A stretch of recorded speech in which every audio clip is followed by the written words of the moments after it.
Vamos agora ouvir a palavra de Deus com o título Edificados na Santíssima Fé. Na epístola de Judas, Judas não tem capítulo, tem versículos 20 a 25, nós fazemos a seguinte leitura: Mas vós, amados, edificando-vos a vós mesmos sobre a vossa santíssima fé, orando no Espírito Santo, conservai a vós mesmos na caridade de Deus, esperando na misericórdia de nosso Senhor Jesus Cristo para a vida eterna, e apiedai-vos de alguns que estão duvidosos, e salvai alguns, arrebatando-os do fogo, tendo deles misericórdia com temor, aborrecendo até a roupa manchada da carne. Ora, aquele que é poderoso para vos guardar de tropeçar e apresentar-vos irrepreensíveis, com alegria perante a sua glória, ao único Deus, Salvador nosso, por Jesus Cristo, nosso Senhor, seja glória e majestade, domínio e poder, antes de todos os séculos, agora e para todos sempre. Amém. Prezados ouvintes, quando falamos Epístola de Judas, pode suscitar uma pergunta: mas Judas não traiu Jesus? Nós queremos dizer que existe o Judas Iscariotes. Esse sim traiu Jesus, mas não o da epístola que acabamos de ler.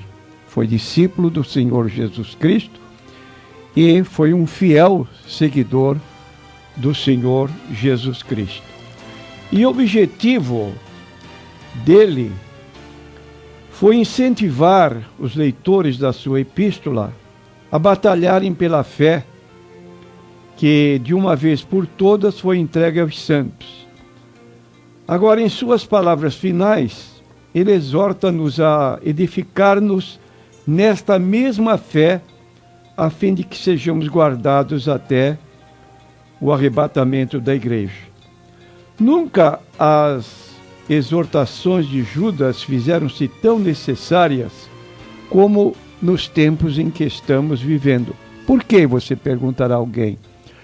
Porque vivemos em dias que disse o apóstolo Paulo em 1 Timóteo 4, versículo 1, o Espírito Santo diz expressamente que nos últimos tempos alguns apostatarão da fé e darão ouvidos a espíritos enganadores e a doutrinas de demônios. Então, Judas exorta a batalharmos pela fé que uma vez foi dada aos santos. Mas surge a pergunta: o que é fé? Nós queremos dizer que fé, dentro da linguagem bíblica de Hebreus capítulo 11, versículo 1, é o firme fundamento das coisas que se esperam e as promessas das coisas que se veem, das coisas que se não veem. Além da declaração bíblica definindo o que é fé em Hebreus 11, 1, há outras definições de dicionários ligados à fé cristã ou dicionários bíblicos. O dicionário teológico da CPAD acrescenta ainda estas definições: que fé é a confiança que depositamos em todas as providências de Deus. É a crença de que Ele está no comando de tudo e que é capaz de manter as leis que estabeleceu. É a convicção de que a sua palavra é a verdade. Enfim, é a tranquilidade que depositamos no plano de salvação por Deus estabelecido e executado por seu Filho no Calvário. Então, a fé, segundo Judas, em sua epístola, o apóstolo refere-se à fé em duas ocasiões. Na primeira ele diz, logo no versículo 3, amados, procurando eu escrevermos com toda a diligência acerca da comum salvação, tive por necessidade escrever-vos e exortar-vos a batalhar pela fé que uma vez foi dada aos santos. Nesta palavra, nós temos que Judas mostra a fé como um corpo doutrinário, um corpo de doutrinas que nós chamaríamos ortodoxas. E a respeito disso, nós encontramos no livro de Atos dos Apóstolos, no capítulo 2, a forma como se conduzia a igreja que nós chamamos a igreja fundada no dia de Pentecostes, na cidade de Jerusalém, e que denominamos a igreja primitiva, ou a primeira igreja fundada, segundo a própria declaração de Jesus, edificarei a minha igreja. E no livro de Atos, então, quando Pedro fez o discurso, do qual resultou cerca de 3.000 pessoas convertidas, diz o texto, de sorte que foram batizados os que de bom grado receberam a sua palavra, e naquele dia agregaram-se quase 3.000 almas, e perseveravam na doutrina dos apóstolos, e na comunhão, e no partir do pão, e nas orações, e em toda a alma havia temor, e muitas maravilhas e sinais se faziam pelos apóstolos. E todos os que criam estavam juntos e tinham tudo em comum. Então diz o texto que eles perseveravam na doutrina dos apóstolos. E nós queremos dizer que essa doutrina encerra alguns pontos doutrinários que queremos mencionar. Por exemplo, a respeito de Deus. O que nós dizemos? Que cremos em um só Deus eternamente subsistente, em três pessoas, o Pai, o Filho e o Espírito Santo. Cremos também, segundo a ortodoxia que aceitamos, na inspiração verbal da Bíblia Sagrada, única regra infalível de fé normativa para a vida e o caráter cristão. Cremos no nascimento virginal de Jesus, em sua morte vicária, expiatória, em sua ressurreição corporal dentre os mortos, sua ascensão vitoriosa aos céus. Nós cremos que o homem é pecador, então, na pecaminosidade do homem, que o destituiu da glória de Deus, e que somente o arrependimento e a fé na obra expiatória e redentora de Jesus Cristo é que podemos restaurar-nos a Deus. Cremos também na necessidade absoluta do novo nascimento pela fé em Cristo e pelo poder atuante do Espírito Santo e da Palavra de Deus para tornar o homem digno do reino dos céus. Cremos também no perdão de pecados, na salvação presente e perfeita, na eterna justificação da alma, recebidos gratuitamente de Deus, pela fé no sacrifício efetuado por Jesus Cristo em nosso lugar. E aí outras sucessões de doutrinas que são, de certo modo, aceitas pelos cristãos ortodoxos. Então, Judas exorta, no versículo 3, a batalhar por esta fé. Então diz ele, mas vós, amados, edificando-vos a vós mesmos sobre a vossa santíssima fé, orando no Espírito Santo, e este maravilhoso dom é visto como base onde devemos edificar todo o edifício da nossa vida espiritual. Por isso, ele trata de santíssima fé. Ele usa o superlativo santíssimo para mostrar uma fé sobremodo santa, uma fé que ninguém tem acesso a não ser aqueles que ouvem, aceitam Jesus como Salvador. Agora, queremos dizer também que a fé, como vimos na definição, é o firme fundamento das coisas que não se veem e se guardam, se esperam. E esta fé também devemos tê-la e mantê-la. Agora, ele recomenda que sejamos edificados na fé. Um dos maiores mártires do cristianismo aconselhou o seguinte: crê, espera e serás forte. Não podes ser vencido sem a tua vontade, e a graça é mais poderosa que todos os obstáculos. Então, o que significa estar edificado na fé? A expressão edificado na fé dá a ideia de se construir, de se estar completamente confiado neste edifício. E nós somos edificados na fé quando tomamos os seguintes dados. Por exemplo, ouvimos a palavra de Deus. Declara o apóstolo Paulo, de sorte que a fé é pelo ouvir, e ouvir pela palavra de Deus. Um versículo que temos citado frequentemente, que está em Romanos capítulo 10, versículo 17.